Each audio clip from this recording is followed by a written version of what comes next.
Today we will explore how to define a pattern and add a touch of randomness to it. Most designers ain't aware of this technique and end up doing it manually, copying, pasting and positioning each layer one by one into random areas.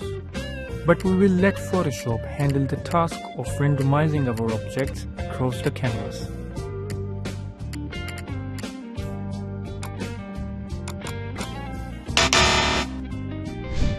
First, use the rectangular marquee tool to select your object.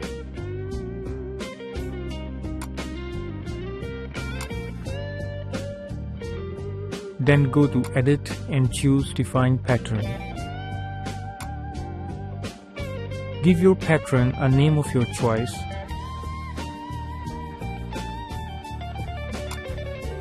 Next, select the layer where you want to apply your randomized pattern.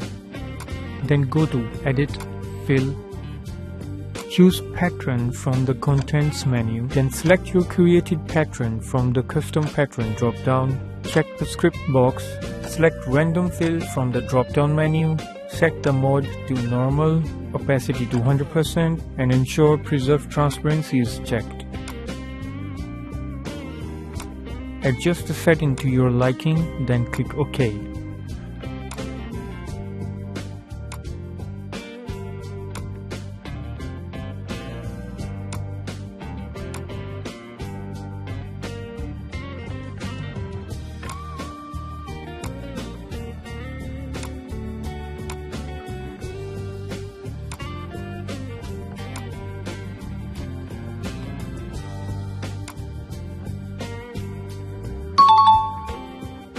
Congratulations, you have successfully randomized your object across the canvas.